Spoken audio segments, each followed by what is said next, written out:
नमस्कार, आप देख रहे हैं एएनबी न्यूज। आपके साथ मैं हूं पूजा परमार। हरियाणा चौपाल में खबरों की शुरुआत करते हैं। हरियाणा के मुख्यमंत्री मनोहर लाल ने कहा कि आधुनिक हरियाणा के विजन को ध्यान में रखते हुए इस बार बजट पेश किया जाएगा, जिसमें जनता से किए सभी वायदों को प्राथमिकता दी जाएगी। मुख्यमंत्री ने शनिवार को हरियाणा भवन नई दिल्ली में बीजेपी संगठन के नेताओं और इसी के साथ में कार्यकर्ताओं से वर्चुअल मीटिंग के दौरान ये बात कही। मुख्यमंत्री ने कहा कि प्रदेश सरकार शिक्षा, कृषि और किसान कल्याण सहित अन्य सभी क्षेत्रों और वर्गों के कल्याण के लिए प्रतिबद्ध है। जनता की जरूरत को ध्यान में रखते हुए जो भी अच्छा होगा उसके लिए कार्य किया जा रहा है। हरियाणा वासी संस्कृति और पर्यटन क्षेत्र के विकास के लिए काम होगा। मुख्यमंत्री ने कहा कि बजट तैयार करने से पहले अलग अलग सेक्टर के लोगों से बात की गई और उनके सुझाव भी आमंत्रित किए गए हैं और कुछ प्रमुख विभागों से भी बजट से पूर्व चर्चा की गई है और इस दौरान जो भी अच्छे सुझाव आएंगे उन्हें बजट में शामिल किया जाएगा। और इसी के साथ में उन्होंने कहा कि सरकार का प्रयास है कि बजट प्रदेश के सर्वांगीण विकास और भविष्य के हरियाणा को ध्यान में रखकर बनाया जा रहा है।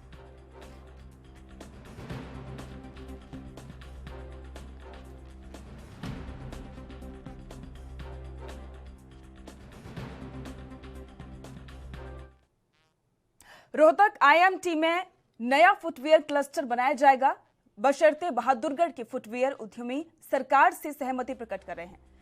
उप मुख्यमंत्री दुष्यंत चौटाला ने बहादुरगढ़ में उद्योगपतियों से मुखातिब होते हुए ये बात कही। उन्होंने कहा कि खरखोदा में मारुति अपनी नई यूनिट लगाने जा रही है। वहीं बहादुरगढ़ के फुटवियर उद्योग को आगे बढ़ाने के लिए HSIIDE के पास रोहतक के करीबन 500 एकड़ जमीन है। उस जमीन पर नया और आधुनिक फुटवियर क्लस्टर बनाया जाएगा। दुष्यंत चौटाला ने उद्योगपतियों की समस्याओं को सुनने के बाद बताया कि बहादुरगढ़ में 100 बेड का ESI हॉस्पिटल अगले 1.5 साल में बनकर तैयार हो जाएगा। उन्होंने बताया कि फायर NOC की वैधता बढ़ाने संबंधी मांग पर भी चर्चा की जाएगी।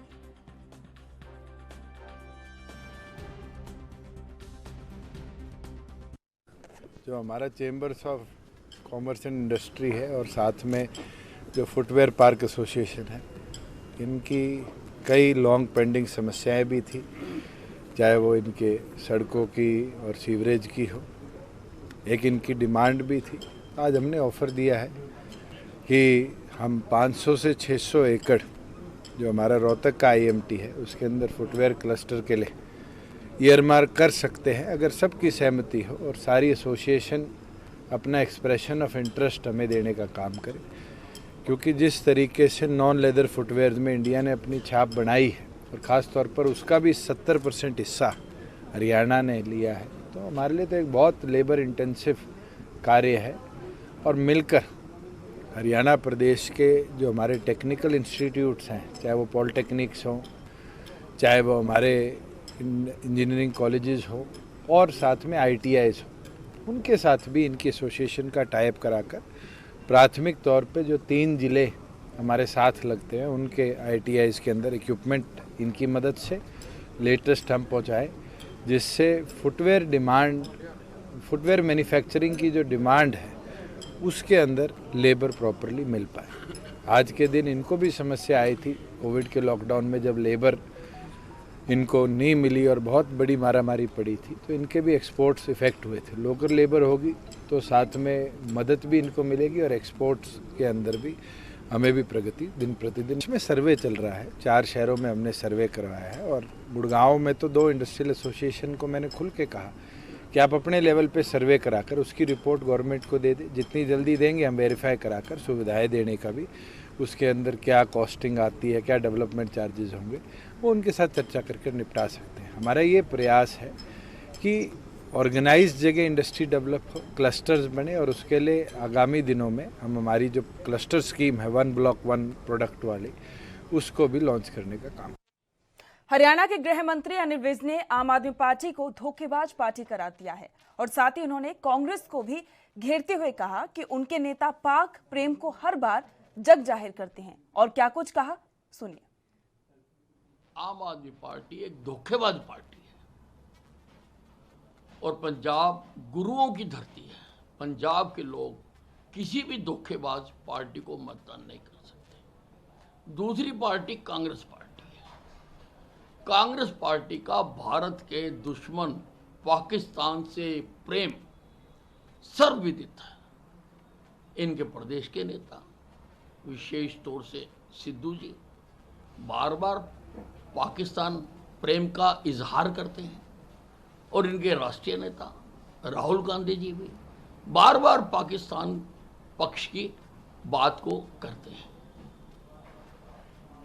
पंजाब के लोगों ने जितने भी युद्ध हमारे पाकिस्तान में के साथ हुए, उनका दंश सबसे ज्यादा झेला है।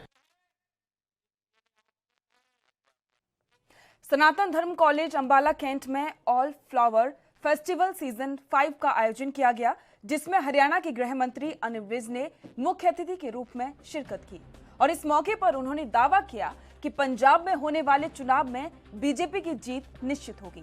वहीं दिल्ली के मुख्यमंत्री अरविंद केजरीवाल पर कुमार विश्वास के आरोपों को अनिल विज ने बेहद गंभीर बताया है। विज ने कहा कि केजरीवाल को वोट डालने से पहले इस गंभीर आरोपों के बारे में पहले जवाब देना चाहिए कि कहीं ये उग्रवादियों का स्लीपर सेल तो नहीं है।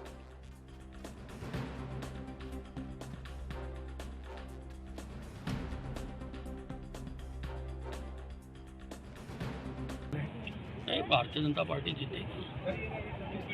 और कौन है चुनाव के मैदान में? आप अरविंद केजरीवाल जी के ऊपर कुमार विश्वास ने जो आतंकवादियों के साथ होने का आरोप लगाया है, वो बहुत गंभीर आरोप है और केजरीवाल जी को वोट डालने से पहले उसका जवाब देना चाहिए कि कहीं ये उग्रवादियों का स्लीपर सेल तो नहीं है, कहीं ये जो पार्टी है ये उग्रवादियों का स्लीपर सेल तो नहीं है। इसका उनको हरियाणा पुलिस भर्ती फर्जीवाड़े में एसआईटी ने 47 आरोपियों को गिरफ्तार किया था, लेकिन इनमें से 42 को जमानत मिल चुकी है। गिरोह के मुख्य सरगना रामफल और कुलदीप ही अब जेल में बंद हैं। हालांकि पुलिस ने 17 फरवरी को 3 और आरोपियों को गिरफ्तार किया था और जिनकी पहचान सुनील कुमार गांव कलौद जिंद, इसी के साथ में मनदीप गांव डाट जिला हिसार बरवाला से हुई थी और वहीं रविंद्र धुआ के नाम से पहचान हुई थी। हांसी हिसार के ये रहने वाले थे और फर्जीवाड़े में अब 8 मामले दर्ज हैं और 47 आरोपियों को गिरफ्तार किया जा चुका है। मामले में आरोपियों पर जिन संगीन धाराओं के तहत केस दर्ज हुआ था, उसके तहत वे लंबे समय तक जेल में नहीं रहे। पुलिस ने अधिकतर केसों में रिकॉर्ड को प्रभावित करने वाली दलीलें अदालत में सामने रखी थी, लेकिन अदालत ने माना कि रिकॉर्ड को प्रभावित नहीं किया जा सकता क्योंकि रिकॉर्ड का मामला पुलिस और हरियाणा कर्मचारी चयन आयोग के बीच का है और इसलिए आरोपी जांच को प्रभावित नहीं कर सकते।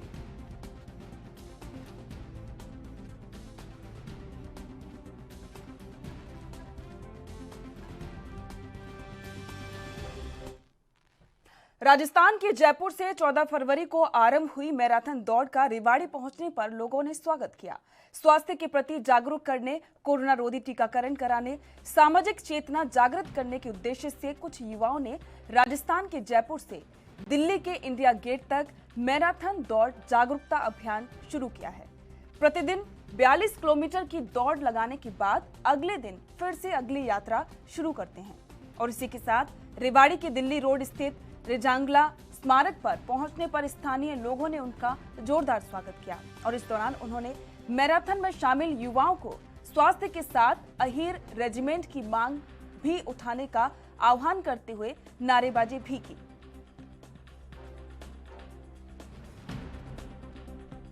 मेरा नाम रेनू है और मैं झुंझुनू से हूँ और हम लोगों ने जयपुर टू दिल्ली की कैंपेनिंग 14 को स्टार्ट की थी और 20 को हम क्लोज करेंगे और इसका मेन जो मैसेज है वो हम लोग हर जगह देते हुए आ रहे हैं कि गेम्स में बच्चों को आगे बढ़ने के लिए सब लोग पेरेंट्स और टीचर्स वो सपोर्ट करें और बाकी और भी बहुत सारी मतलब ग्रुप्स से मिल रहे हैं तो उन लोगों को भी हम लोग यही मैसेज दे रहे हैं कि अपने आप को फिट कैसे रखें, तो इसके लिए हम लोग ये कैंपेनिंग की है। प्रदीप यादव मेरा नाम है, मैं भैरव शहर का रहने वाला हूँ और राजस्थान का नेशनल प्लेयर हूँ मैं और जो सभी भाइयों ने एक छोटी सी मुहिम चलाई हुई है हरी एनवायरनमेंट के हक में, उसका छोटा सा हिस्सा एक मैं भी बना हूँ। मैं भी जयपुर से दौड़ शुरू की। ये जयपुर से दौड़ हमने शुरू की है, एक तो जो युवा बच्चे हैं राजस्थान में उनको हौसला देने की, वो भी स्पोर्ट्स के अंदर आए, उनको मोटिवेट करने के लिए। और दूसरी जो हमारी हरी रेजिमेंट जो हमारा हक है, जो हमारे सूरवीर, और उसमें जो हमारे एक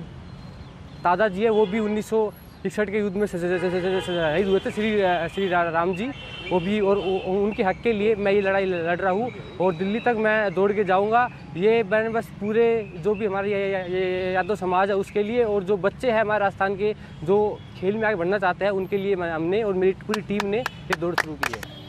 मैं यही कहूँगा कि जो भी हमारे समाज के हैं वो बस जो हमारा हक है, और जितने हमारे नौजवान वो अपना हक मांग रहे हैं और ये हमारी हक की लड़ाई है, तो सभी युवाओं से और सभी यादव समाज से एक ही विनती करूंगा कि वो आगे आए और जो हमारा हक है उसके लिए लड़े और हमें हमारा हक।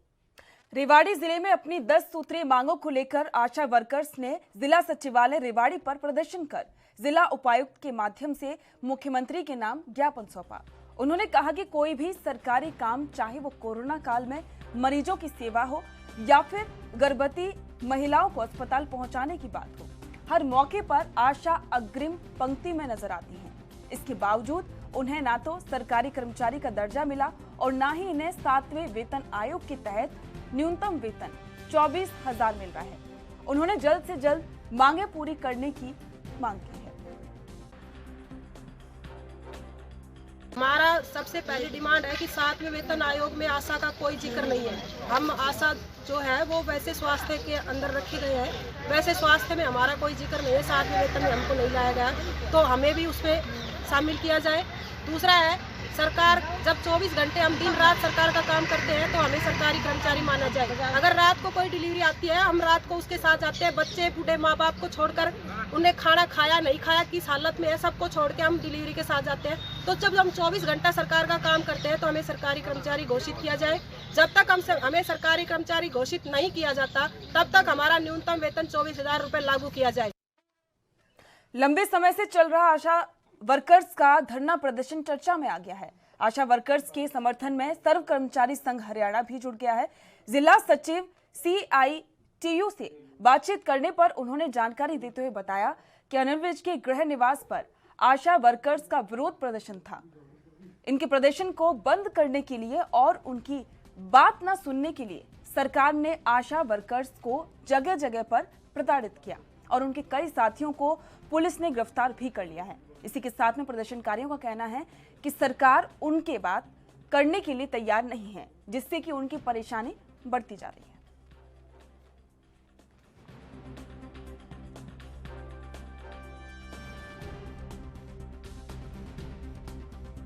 रमेश, जिला सचिव CITU। आज हमारा यहाँ DC ऑफिस पे प्रदर्शन है क्योंकि इस सरकार ने कल जो आशा वर्कर का विरोध प्रदर्शन अनिल विज के गृह निवास पे था और उस प्रदर्शन को बंद करने के लिए लोगों की बात ना सुनने के कारण इस सरकार ने तमाम आशाओं को जगह जगह प्रताड़ित किया, उनको गिरफ्तार किया और भी बहुत से साथियों को पुलिस प्रशासन ने कल गिरफ्तार किया और उस प्रदर्शन को इन्होंने तारपीड़ो किया। उसके विरोध में कल के जो दमन जो किया गया लोगों के ऊपर, उसके विरोध में आज इस सरकार के विरोध में दमन विरोधी प्रदर्शन करने के लिए हम फौरी आज आए हैं। और आज हमारा कोई मांग या किसी मुद्दे के ऊपर कोई बातचीत करने नहीं आए, बल्कि इस सरकार का जो दमनकारी नीतियां हैं उनका विरोध करने के लिए आज हम यहाँ आए हैं। प्रणाली को समझिए, विशेषकर पुलिस प्रशासन के लिए कहना चाहता हूं। पंचकुला के अंदर एक थाना के अंदर विज साहब जाते हैं, कांस्टेबल से लेकर SHO तक को सस्पेंड करते हैं। सर्व कर्मचारी संघ पूछता है क्यों किए? कह रहे मैं गृह मंत्री हूं, मेरा अधिकार क्षेत्र है। हमने कहा ठीक है, आज पुलिस का कर्मचारी नहीं बोल सकता, सर्व कर्मचारी संघ बोल रहा है, इसका जवाब दीजिए। कोई जवाब नहीं आया। लेकिन जो समझने की बात है, किसान आंदोलन के अंदर एक किसान की मौत होती है करनाल के अंदर, उस पे सर्व कर्मचारी संघ ने मांग की। सर्व कर्मचारी संघ ही नहीं, तमाम किसान मोर्चा ने मांग की कि इसका ऑर्डर देने वाला, गोली चलाने का हुक्म देने वाले एसडीएम के खिलाफ कार्रवाई हो। क्या कह रहा था वो विज साहब, गृह मंत्री, जिसके निर्देश पे आज आप साथी हमें रोक रहे हो। बस ये फर्क समझने की बात है। जब पुलिस का कर्मचारी सस्पेंड होता है तो इसका हुक्म चलता है, कोई सीएसआर मायने नहीं रखती। लेकिन जब एक एसडीएम को सस्पेंड करने की बात आई, क्या कर रहा था? कानून होता है कोई। वक्त हो गया ब्रेक का, जल्द लौटेंगे।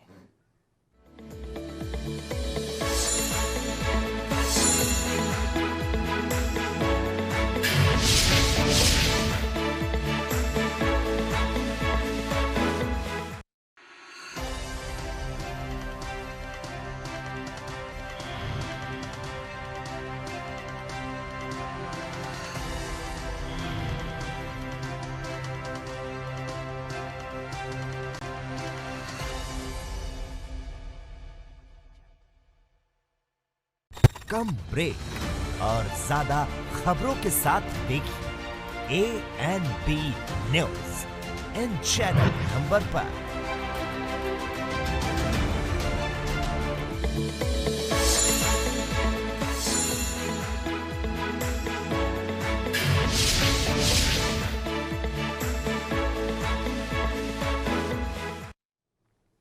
ब्रेक के बाद स्वागत है, बढ़ते हैं अगली खबर की ओर।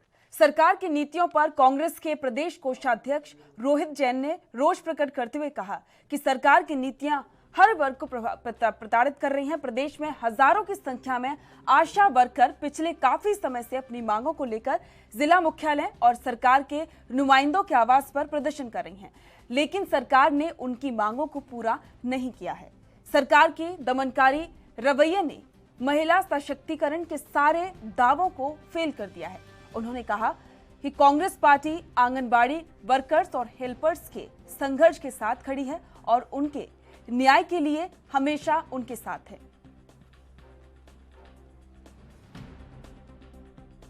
देखिए, जिस प्रकार से अंबाला में इतनी ज़्यादा पुलिस फोर्स लगा के जो आशा वर्कर्स थी पीसफुल प्रोटेस्ट करने आई थी, तो उनको बसों में भर के धक्के से जगह जगह ले जाके छोड़ा गया। उनको प्रोटेस्ट, पीसफुल प्रोटेस्ट जो उनका एक राइट है वो नहीं करने दिया। तो इस पे साफ तौर पे दिख रहा है कि सरकार अपनी नाजायज़ ताकत आशा वर्कर्स के सामने दिखा रही है। इससे अच्छा ये होता कि टेबल पे बैठ के उनकी मांगे सुनते और जो जायज़ मांगे उनको पूरी करते। रेवाड़ी में पिछले लंबे समय से आंगनबाड़ी कार्यकर्ता अपनी मांगों के लिए धरना प्रदर्शन कर रही हैं, लेकिन करीब 75 दिन बीत जाने के बाद भी सरकार और उनके बीच हुई वार्ताएं विफल रही हैं।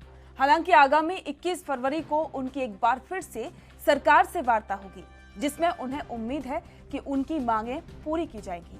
आपको बता दें कि आंगनबाड़ी कार्यकर्ता का कहना है कि 21 फरवरी को सरकार से होने वाली वार्ता में उनकी फरियाद नहीं सुनी गई तो वो आने वाले समय में अपने आंदोलन को और उग्र करने वाली हैं।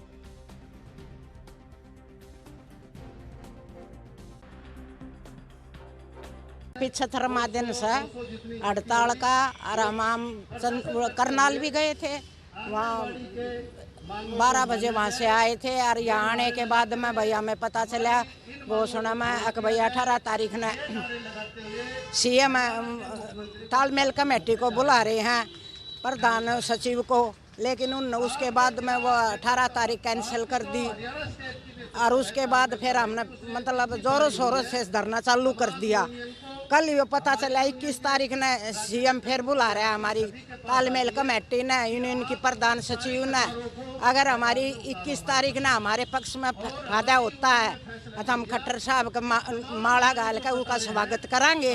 अगर हमारी मांग नहीं मानी तो हम रोड के ऊपर आके और खट्टर का पतड़ा फूकांगे और जोर शोरों से अपना प्रदर्शन करांगे। लिए डरने पे हमने बड़ा शांति प्रिय से धरना चलाया था, लेकिन अब हमारी बहनों में इतना गुस्सा है कि सरकार ने अब 21 तारीख ने जो हमारा बुलावा दिया गया है उसमें अगर सरकार ने हमारी मान ली तो सरकार की हम जिंदाबाद करते जाएंगे। अगर सरकार ने नहीं मानी तो हमारी बहनों में इतना रोष है कि रोड जाम कर देंगे और खट्टर का पुतला फूकेंगे और बहनों में इतना जोश है कि बगैर मांग लिए नहीं जाएंगे, चाहे हमारे से कुछ हमने गलत करना पड़ो।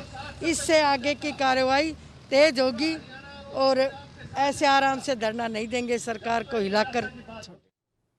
खबर हरियाणा के घरोड़ा से है, जहां मुख्यमंत्री उड़नदस्ते ने गढ़ी मुल्तान के पास रमन भट्टे पर छापा मारा है। सीएम फ्लाइंग को भट्टा चालू हालत में मिला। इतना ही नहीं, पर्यावरण के लिए सबसे बड़ा खतरा माने जाने वाला कार्बन भी भारी मात्रा में भट्टे से बरामद हुआ है और इस कार्बन का इस्तेमाल कोयले में मिलाकर किया जा रहा था। प्रदूषण विभाग के अधिकारियों की माने तो गैर कानूनी तरीके से भट्टा चलाया जा रहा था।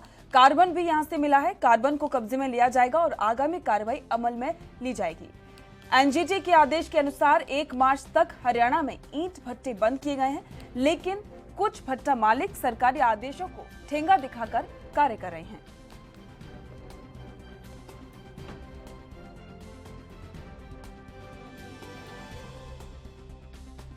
आज पोल्यूशन डिपार्टमेंट विभाग की तरफ से एक बड़ी कार्रवाई की गई है, क्या मामला है? जो भी कार्रवाई हमारे पॉलिसी के अकॉर्डिंग बनती थी, आज हमने यहाँ कार्रवाई कर दी है। क्या कार्रवाई सर, कहाँ कार्रवाई करी है?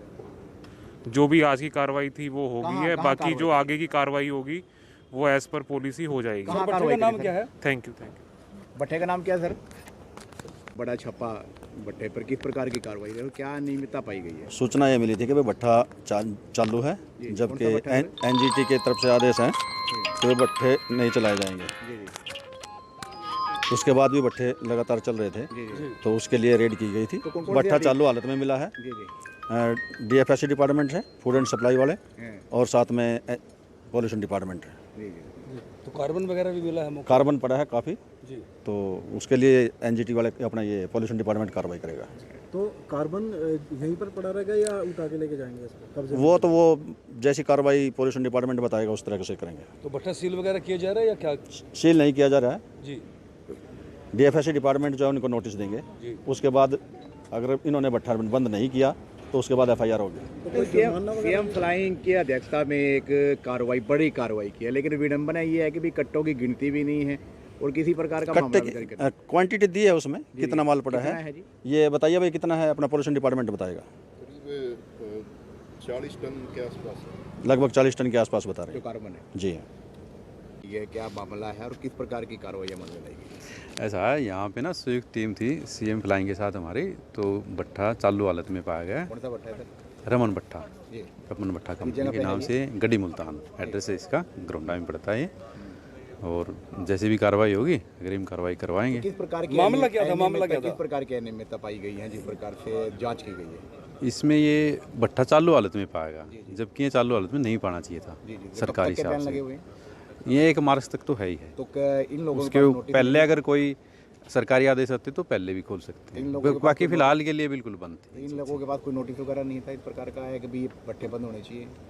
ये तो ये लोग बता देंगे, नोटिस तो है इनके पास, की तरफ से कोई दिया? बिल्कुल नोटिस दिया गया। तो इसके अलावा कुछ कार्बन मिला है, बड़ी मात्रा में कट्टे मिले हैं कार्बन के, वो क्या सर? वो कार्बन के बारे में पॉल्यूशन विभाग से प्लीज करवा लें आप, ठीक है? क्या कार्रवाई अमल में लाई गई? आज इनकी रिपोर्ट बना दी गई है और उस अधिकारियों को सूचित कर देंगे। तो भट्टा वगैरह सील किया गया? नहीं, भट्टा सील नहीं किया गया। तो इसके अलावा कोई आपराधिक मामला भी दर्ज होगा? जैसे भी कार्रवाई होगी बता दिया जाएगा। तो किस प्रकार की कार्रवाई रहती है? ये डिपार्टमेंट की तरफ से, डिपार्टमेंट की तरफ से जो हमारी तरफ से रिपोर्ट जाएगी उच्च अधिकारियों को, जैसे आदेश मिलेंगे वैसे कार्रवाई करती जाएगी। सरकार के कई वादों दावों के बाद भी करनाल की कई कॉलोनियां ऐसी हैं जिनमें मूलभूत सुविधाएं नहीं हैं और इसके लिए कॉलोनी में कई तरह की परेशानियों का सामना करना पड़ रहा है। आने जाने के साथ साथ में लोगों को परेशानी हो ही रही है और इसी के साथ में नालियों में जो पानी भर गया है उससे लोगों को खासा परेशानी का सामना करना पड़ रहा है और इसी के साथ में जो पानी की वजह से बीमारियों भी खतरा जो है वो बना हुआ है। स्थानीय लोगों के कई बार शिकायत करने के बाद भी इसका समाधान नहीं हो पाया है। लोगों की मांग है कि प्रशासन को जल्द ही इसका समाधान निकालना चाहिए। वहीं डीसी अनीश कुमार का कहना है कि लोगों की समस्या का जल्द ही निस्तारण किया जाएगा।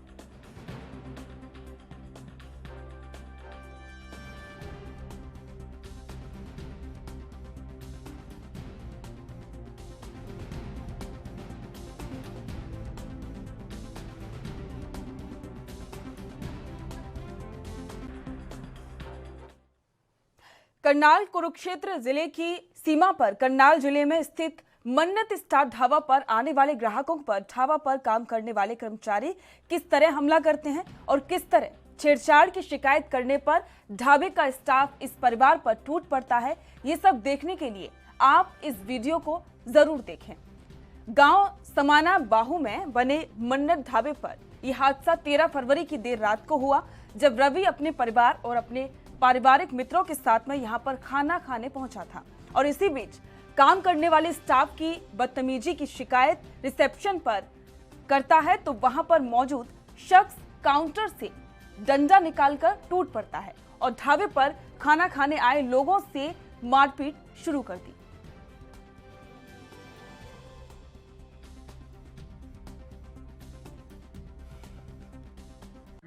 क्या हुआ क्या था, कब की घटना है? सर मैं आपको बताना चाहूँगा कि मैं अपनी फैमिली के साथ मन्नत ढाबे पे संडे रात को गया था खाना खाने के लिए और वहाँ पे मेरे साथ दुर्घटना घटी। वहाँ के वेटरों ने मेरी वाइफ को बदतमीज़ी से और गंदी नज़रों से देखा और जब मैंने इसकी कंप्लेंट वहाँ के वेटर से करी, उन्होंने मैनेजर के पास ले गए और हम भी गए उनके पास कंप्लेंट करने और बात करते करते मैनेजर ने हमारी नहीं सुनी और सिर पे सीधा हथियारों से वार कर दिया।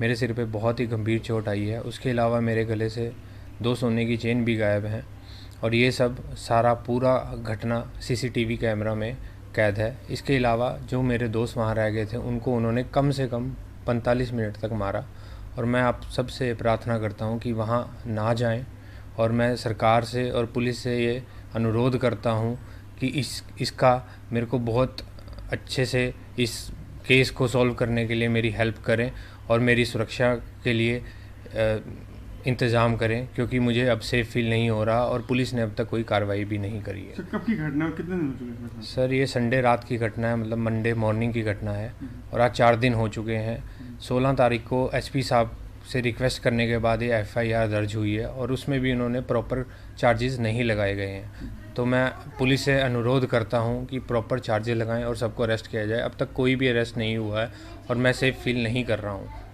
थाना उठाना गए थे, SHO को मिले आप लोग? नहीं सर, मैं तो नहीं मिल पाया, मेरे परिजन जरूर मिले हैं, मुझे नहीं पता, बट ये मुझे ज़रूर पता है कि कोई भी अरेस्ट नहीं हुआ जी। और इसी के साथ हरियाणा चौपाल में फिलहाल इतना ही। देखते रहिए ANB न्यूज़। नमस्कार।